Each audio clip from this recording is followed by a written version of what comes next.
जय हिंद साथियों, welcome to self study classes Vishwamit Jain YouTube channel में आप सभी का स्वागत है। दोस्तों, आज के इस वीडियो में हम पर्यावरण अध्ययन के टॉप 45 प्रश्नों के बारे में चर्चा करेंगे, जो कि वन लाइनर प्रश्न होंगे। ठीक है, आपको जो है उत्तर इसमें बताना होगा। प्रश्न दिया है और एक विशेष अंतराल के बाद उसका उत्तर दिया है। ठीक है, तो इसमें वन लाइनर प्रश्नों में अभी तक जो आपने अध्ययन किया है उसके आधार पर ही प्रश्न रखे गए हैं, तब आपको उत्तर बताना है। ठीक है, एमपी टेट एग्जाम वाले, रीट वाले या फिर सीटीईटी एग्जाम वाले, जिस भी एग्जाम की आप तैयारी कर रहे हैं और जिनमें पर्यावरण पूछा जाता है, उनके लिए बहुत ही महत्वपूर्ण है। ठीक है, तो self study classes Vishwamit Jain YouTube channel में आपके लिए निरंतर ये जो है स्टडी मटेरियल प्रेषित किया जाता है, और चैनल को सब्सक्राइब जरूर आपको करना है और बेल आइकन को दबाना है। ठीक है, और साथ ही दोस्तों, इसकी जो पीडीएफ है वो आपको टेलीग्राम ग्रुप में मिलेगी। टेलीग्राम ग्रुप से जुड़ने के लिए आपको टेलीग्राम ऐप डाउनलोड करना है, उसमें सर्च करना है IAS स्टडी ट्रिक और ज्वाइन हो जाना है। ठीक है, तो स्टार्ट करते हैं आज का ये वीडियो। सबसे पहला जो आपका प्रश्न है कि भूमंडलीय तापन का कारण क्या है। आपको ये प्रश्न दिया है भूमंडलीय तापन का, यहाँ पर आपको कारण बताना है। तो क्या कारण है, जल्दी से उत्तर बताएं। तब आपका बिल्कुल जो राइट आंसर हो जाएगा दोस्तों, वो हो जाएगा कार्बन डाइऑक्साइड में वृद्धि, है ना। कार्बन डाइऑक्साइड में वृद्धि ये भूमंडलीय तापन का कारण माना जाता है। अगला क्वेश्चन है दोस्तों, आर्कटिक मरुस्थल किसका दूसरा नाम है। आपको बताना है आर्कटिक मरुस्थल किसका दूसरा नाम है। प्रश्न क्रमांक 2 का आंसर अगर आपसे बनता है तो जरूर कमेंट में लिखेंगे फटाफट से। तो अब आपका राइट जो आंसर हो जाएगा वो क्या हो जाएगा, टुंड्रा। टुंड्रा प्रदेश जो है इसका दूसरा नाम है आर्कटिक मरुस्थल। याद रखते जाना है और ये सीरीज निरंतर चलेगी। ठीक है, तो वीडियो को सभी लोग लाइक करेंगे और सब्सक्राइब कर लेंगे साथियों जो भी है। कौन सी गैस ग्लोबल वार्मिंग के लिए उत्तरदायी है, फटाफट से प्रश्न क्रमांक 3 का उत्तर बताना है। कौन सी गैस है जो ग्लोबल वार्मिंग के लिए उत्तरदायी मानी जाती है। तब आपको कमेंट में लिखना है, फटाक से अपनी कलम चलाना है और उत्तर बताना है, और उत्तर हो जाएगा कार्बन डाइऑक्साइड। ठीक है, ग्लोबल वार्मिंग के लिए जो उत्तरदायी गैस मानी जाती है वो कार्बन डाइऑक्साइड मानी जाती है। अगला क्वेश्चन है, युर्त किस जाति का ग्रीष्मकालीन आवास है। तो आपको युर्त बताना है। मैंने कई बार आवास के प्रश्न आप तक प्रेषित किए हैं। तो युर्त किस जाति का ग्रीष्मकालीन आवास माना जाता है। प्रश्न क्रमांक 4 का उत्तर हमें लिखना है। तब आपका उत्तर हो जाएगा दोस्तों खिरगीज। खिरगीज जो जनजाति है इसका ग्रीष्मकालीन आवास को कहा जाता है युर्त। ठीक है, याद रख लेना अगर नहीं बनता है तो, और बनता है तो कमेंट में जरूर लिखना है। कैनल किसका आवास है। मैंने आवास की आपको एक ट्रिक बना के वीडियो दिया है, आवास का पूरा पूरा सभी प्राणियों जंतुओं के जो आवास हैं उनके। तो आपको कैनल बताना है। तब आपका बिल्कुल सही आंसर हो जाएगा कुत्ता। कुत्ता के आवास को कहा जाता है दोस्तों कैनल। ठीक है, तो कैनल आपका राइट आंसर होगा। अगले क्वेश्चन की ओर बढ़ते हैं, मधुमक्खी पालन को क्या कहा जाता है। मधुमक्खी पालन को क्या कहा जाता है। प्रश्न क्रमांक 6 का उत्तर लिखना है, क्या कहा जाता है जल्दी से बताएं। तब आपका बिल्कुल सही आंसर होगा एपी कल्चर। क्या कहा जाता है, एपी कल्चर कहा जाता है। मधुमक्खी पालन को कहा जाता है एपी कल्चर। ठीक है, अगला प्रश्न है, किंडरगार्टन विधि के प्रणेता कौन थे। किंडरगार्टन विधि के प्रणेता बताना है जल्दी से, अगर आपसे बनता है तो जल्दी बताएं। तब आपका बिल्कुल सही आंसर होगा दोस्तों फ्रॉबेल। किंडरगार्टन विधि के जन्मदाता माने जाते हैं, प्रणेता माने जाते हैं फ्रॉबेल। अगला है, कबड्डी की टीम में कितने खिलाड़ी होते हैं। तब आपका बिल्कुल सही आंसर होगा 11। ठीक है, कबड्डी की खिलाड़ी में होते हैं 11। अगला प्रश्न है दोस्तों, स्वच्छ भारत अभियान की शुरुआत कब की गई। प्रश्न क्रमांक 9 का उत्तर। तब आपका बिल्कुल सही आंसर होगा 2 अक्टूबर 2014 को स्वच्छ भारत अभियान की शुरुआत की गई। ठीक है, नेक्स्ट है, विश्व शौचालय दिवस कब मनाया जाता है। प्रश्न क्रमांक 10। तब आपका बिल्कुल सही आंसर होगा 19 नवंबर। विश्व शौचालय दिवस जो मनाया जाता है वो मनाया जाता है 19 नवंबर को। ठीक है, नेक्स्ट है, विश्व हाथ धुलाई दिवस कब मनाया जाता है। विश्व हाथ धुलाई दिवस यहां पर बताना है। तब आपका बिल्कुल सही आंसर होगा 15 अक्टूबर। विश्व हाथ धुलाई दिवस मनाया जाता है 15 अक्टूबर को। ठीक है, प्रश्न क्रमांक 11 का उत्तर 15 अक्टूबर। नेक्स्ट है मानव शरीर को कितने पोषक तत्वों की आवश्यकता होती है। प्रश्न क्रमांक 12 का उत्तर हमें बताना, मानव शरीर को कितने पोषक तत्वों की आवश्यकता होती है। तब आपका बिल्कुल सही आंसर होगा 7 पोषक तत्वों की आवश्यकता होती है मानव शरीर को। ठीक है, याद रख लेना 7। अगला क्वेश्चन है दोस्तों, पेड़ पौधों के लिए कितने पोषक तत्वों की आवश्यकता होती है। प्रश्न क्रमांक 13, पेड़ पौधे जिन्हें की उत्पादक कहा जाता है, इनको कितने पोषक तत्वों की आवश्यकता होती है। तब आपका बिल्कुल जो सही आंसर हो जाएगा वो क्या होगा, 17। कितने, 17 पोषक तत्वों की आवश्यकता होती पेड़ पौधों को। अगला प्रश्न है, विटामिन की खोज 1912 में किसने की थी। प्रश्न क्रमांक 14 का उत्तर हमें लिखना है। तब आपका बिल्कुल सही आंसर होगा हॉपकिंस ने। विटामिन की जो खोज की थी 1912 में किसने की थी, हॉपकिंस ने की थी। प्रश्न क्रमांक 14 का उत्तर। अगला क्वेश्चन है, सभी अनाजों में सर्वाधिक कार्बोहाइड्रेट किसमें होता है। अनाज बहुत सारे आपने पढ़े हैं, गेहूं, चावल, सरसों, चना, मक्का। इस सभी अनाजों में जो सबसे ज्यादा कार्बोहाइड्रेट होता है वो किसमें होता है, तो वो होता है दोस्तों किसमें, चावल में। किसमें, चावल। ठीक है। अगला क्वेश्चन है, विटामिन सी का रासायनिक नाम क्या है। प्रश्न क्रमांक 16 का आंसर बताना है। ये सारे के सारे क्वेश्चन हम पढ़ चुके हैं, आपको लास्ट में उत्तर भी बताना है कि आपने कितने सही किए हैं। तब आपका प्रश्न क्रमांक 16 का आंसर है एस कार्बिक। एस कार्बिक आपका बिल्कुल सही हो जाएगा। ठीक है। अगला प्रश्न है दोस्तों, संसार में सर्वाधिक वर्षा वाला स्थान कौन सा है। प्रश्न क्रमांक 17 का आंसर लिखना है, संसार में सर्वाधिक वर्षा वाला जो स्थान है वो कौन सा है। तब आपको पता है कि संसार में सर्वाधिक वर्षा वाला स्थान जो है वो मासेनराम है। ठीक है, पहले चेरापूंजी था, अब हो गया है मासेनराम।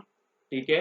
अगला क्वेश्चन है, संविधान का कौन सा अनुच्छेद पर्यावरण संरक्षण को प्रत्येक नागरिक के जो है मौलिक कर्तव्य के रूप में पहचान करता है। तो कौन सा अनुच्छेद है जो पर्यावरण संरक्षण को प्रत्येक नागरिक के मौलिक कर्तव्य के रूप में पहचान करता है, हमें अनुच्छेद बताना है। तो प्रश्न क्रमांक 18 का जो राइट आंसर होगा वो अनुच्छेद 51A। 51A में वर्णित है कि प्रत्येक नागरिक का यह कर्तव्य होगा कि वह अपने पर्यावरण की रक्षा करे। ठीक है। अगला है, दूषित जल से फैलने वाली एक बीमारी का नाम बताओ। आपने दूषित जल से फैलने वाली बहुत सारी बीमारियां पढ़ी होंगी, है ना। तो आपको एक बीमारी का नाम कमेंट में लिखना है, सभी लोग लिखेंगे। तब आपका जो प्रश्न क्रमांक 19 है उत्तर हो जाएगा टाइफाइड। टाइफाइड या बहुत सारे लोगों ने अलग अलग बताई हैं, टाइफाइड आपका बिल्कुल सही होगा। दूषित बीमारी, दूषित जल से फैलने वाली बीमारी है। अगला क्वेश्चन है, कोटोपैक्सी एक जागृत ज्वालामुखी है जो अवस्थित है, तो कहां पर अवस्थित है। प्रश्न क्रमांक 20 का आंसर हमें बताना है। जो कमेंट जल्दी नहीं कर पाते हैं वो अपने मन में सोचते जाएं उत्तर को, है ना, और लास्ट में उत्तर बताना है कि आपने कितने सही उत्तर किए हैं। आपका उत्तर हो जाएगा एंडीज। एंडीज जो पर्वतमाला आपने सुनी होगी, है ना, वहीं पर ये ज्वालामुखी है कोटोपैक्सी, और ये जागृत ज्वालामुखी है। ठीक है। 21 का आंसर, भूकंप की तीव्रता मापने वाले यंत्र को क्या कहते हैं। प्रश्न क्रमांक 21 का आंसर हमें बताना है।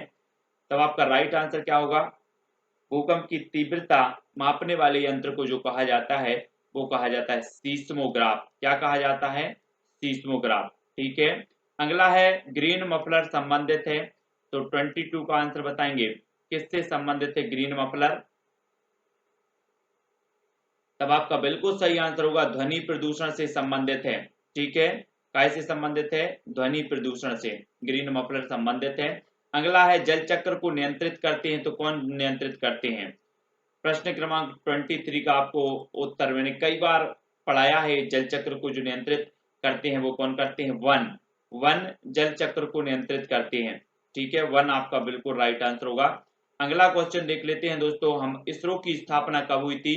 इसरो की स्थापना आपको बताना है, तो आपका बिल्कुल सही आंसर क्या हो जाएगा, आंसर होगा 1969। 1969 में इसरो की स्थापना हुई थी। ठीक है, इसरो आपको याद रखना है। क्वेश्चन है दोस्तों, इसरो का मुख्यालय कहाँ स्थित है। इसरो का मुख्यालय कहाँ पर स्थित है। प्रश्न क्रमांक 25 का आपका बिल्कुल सही आंसर क्या होगा, बेंगलोर। बेंगलोर कर्नाटक में इसरो का मुख्यालय स्थित है। ठीक है। रॉकेट मैन ऑफ इंडिया किसे कहा जाता है? प्रश्न क्रमांक 26 का आंसर हमें बताना है। अगर आपसे बन रहा है तो कमेंट में जरूर लिखा करें, रॉकेट मैन ऑफ इंडिया किसे कहा जाता है। तब आपका बिल्कुल सही आंसर होगा के सिवान को। किसे कहा जाता है? के सिवान साहब को। नेक्स्ट प्रश्न है दोस्तों आपका, बच्चे को समाजीकरण का पहला पाठ कहां से प्राप्त होता है? 27 का आंसर यहाँ पर जल्दी से लिखें कि एक बच्चे को समाजीकरण का जो पहला पाठ प्राप्त होता है वो कहां से होता है। तब आपका बिल्कुल सही आंसर क्या होगा? परिवार से। ठीक है। नेक्स्ट प्रश्न है दोस्तों, भारत में पर्यावरण संरक्षण अधिनियम कब पारित हुआ? पर्यावरण संरक्षण अधिनियम आपको बताना है कब पारित हुआ भारत में। तब आपका बिल्कुल सही आंसर होगा 1986 में। ठीक है, 1986 में पर्यावरण संरक्षण अधिनियम पारित हुआ भारत में। ठीक है। सर्वाधिक जैव विविधता किस क्षेत्र में पाई जाती है? आपको पता है कि जैव विविधता हॉट स्पॉट भारत में 3 हॉट स्पॉट हैं, है ना। और सर्वाधिक जैव विविधता जो पाई जाती है वो कहाँ पर पाई जाती है? तो आपको का उत्तर जो हो जाएगा भूमध्य रेखीय क्षेत्र में। ठीक है, भूमध्य रेखीय क्षेत्र में सबसे कम जो पाई जाती है वो ध्रुवों की ओर पाई जाती है, जबकि जैसे जैसे ध्रुवों से भूमध्य रेखा की ओर बढ़ते हैं और जैव विविधता बढ़ती जाती है, तो भूमध्य रेखीय क्षेत्र में। ठीक है। विश्व की सबसे बड़ी प्रवाल भित्ति ग्रेट बैरियर रीफ कहाँ स्थित है? तो ये विश्व की सबसे बड़ी प्रवाल भित्ति है ग्रेट बैरियर रीफ, और ये कहाँ पर स्थित है आपको बतानी है। प्रश्न क्रमांक 30 का आंसर। तब आपका बिल्कुल सही आंसर होगा ऑस्ट्रेलिया। ऑस्ट्रेलिया में स्थित है। ठीक है, याद रखना है। अगला क्वेश्चन है, भारत में किस क्षेत्र को पारिस्थितिक उष्ण स्थल की संज्ञा जो है दी जाती है? तो किस क्षेत्र को पारिस्थितिक उष्ण स्थल की संज्ञा दी जाती है? प्रश्न क्रमांक 31 का आंसर आपको पता है तो कमेंट में लिखें। तब आपका बिल्कुल सही आंसर होगा पश्चिमी घाट को। पश्चिमी घाट को कहा जाता है पारिस्थितिक उष्ण स्थल की इसे संज्ञा दी जाती है। प्रश्न क्रमांक 31 का आंसर बिल्कुल सही हो जाएगा आपका पश्चिमी घाट। अगला है, संसार में किस देश के जंगल में सर्वाधिक जैव विविधता पाई जाती है? तो सर्वाधिक जैव विविधता किस देश के जंगलों में पाई जाती है? आपको 32 का आंसर बताना है। तब आपका बिल्कुल जो राइट आंसर हो जाएगा दोस्तों वो क्या हो जाएगा? ब्राजील। ब्राजील के जंगलों में सर्वाधिक जैव विविधता पाई जाती है। ठीक है, तो ब्राजील आपका बिल्कुल राइट आंसर होगा। नेक्स्ट है, जैव विविधता दिवस कब मनाया जाता है? जैव विविधता दिवस आपको बताना है। प्रश्न क्रमांक 33 का आंसर जो आपका राइट होगा वो क्या हो जाएगा? जैव विविधता दिवस कब मनाया जाता है? तब आपका बिल्कुल सही आंसर है 22 मई को। कब मनाया जाता है? 22 मई को मनाया जाता है जैव विविधता दिवस। ठीक है, याद रख लेना 22 मई। नौकरेक जैव मंडलीय क्षेत्र किस राज्य में अवस्थित है? नौकरेक जैव मंडलीय क्षेत्र आपको बताना है ये किस राज्य में अवस्थित है। तो प्रश्न क्रमांक 34 और 34 का आपका बिल्कुल सही आंसर होगा मेघालय। ठीक है, नौकरेक जैव मंडलीय क्षेत्र मेघालय में अवस्थित है। प्रश्न क्रमांक 35, डॉक्टर सलीम अली किस क्षेत्र से संबंधित हैं? सभी को पता है 35 का आंसर आप सभी लोग लिखेंगे। तो आपका राइट आंसर क्या हो जाएगा? पक्षी विशेषज्ञ, है ना। डॉक्टर सलीम अली किस क्षेत्र से संबंधित हैं? तो ये संबंधित है, पक्षी विशेषज्ञ हैं। ठीक है। नेक्स्ट है दोस्तों, जैव विविधता क्षरण के कारणों में सर्वाधिक महत्वपूर्ण जो कारण है वो कौन सा है? सर्वाधिक महत्वपूर्ण कारण आपको बताना है जैव विविधता के क्षरण में। जैव विविधता आपको पता होगा कि जीवों की विविधता और इसका नाश हो रहा है, इसके विनाश के कारणों में सर्वाधिक जो महत्वपूर्ण कारण माना जाता है वो माना जाता है प्राकृतिक विनाश, है ना। प्राकृतिक आवासों का विनाश, आवासों का विनाश। ठीक है, जो प्राकृतिक आवास थे जीव जंतुओं के वो यहाँ पर आवास सही होगा। प्राकृतिक आवासों का विनाश ये सर्वाधिक जैव विविधता का कारण माना, जैव विविधता क्षरण का कारण। ठीक है। हॉटस्पॉट की अवधारणा की प्रतिपादक कौन है? हॉटस्पॉट की अवधारणा के प्रतिपादक आपको बताना है। प्रश्न क्रमांक 37 का आंसर। तब आपका बिल्कुल सही आंसर होगा नॉर्मन मॉयर्स। नॉर्मन मॉयर्स हॉटस्पॉट की अवधारणा के प्रतिपादक माने जाते हैं 1988 में। ठीक है, तो नॉर्मन मॉयर्स आपको याद रखना है। भारत में 3 हॉटस्पॉट स्थल कौन कौन से हैं आपको बताना है, जल्दी से बताओ।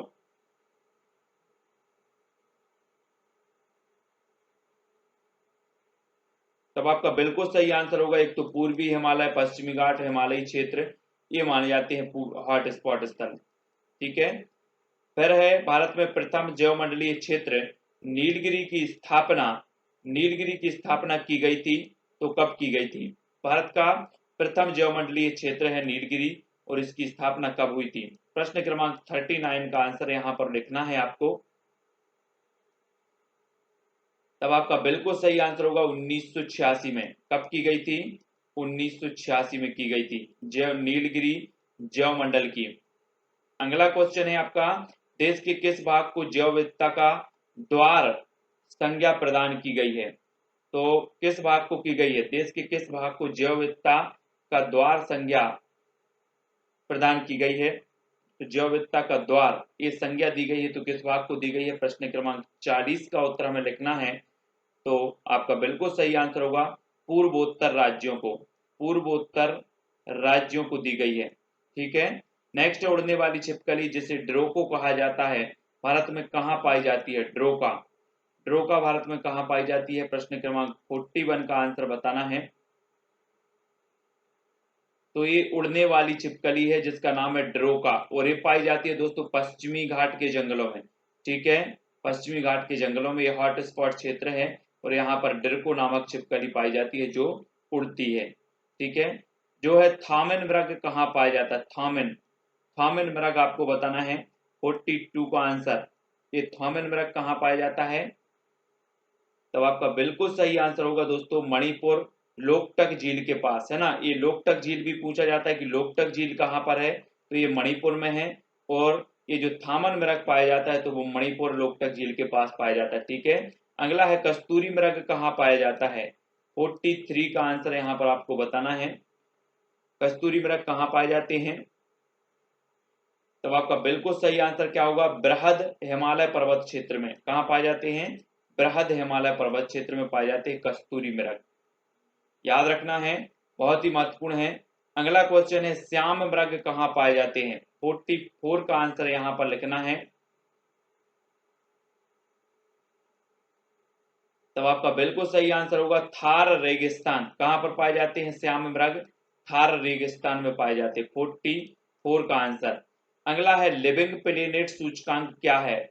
45 का आंसर बताना है आपको। लिविंग प्लेनेट सूचकांक क्या है?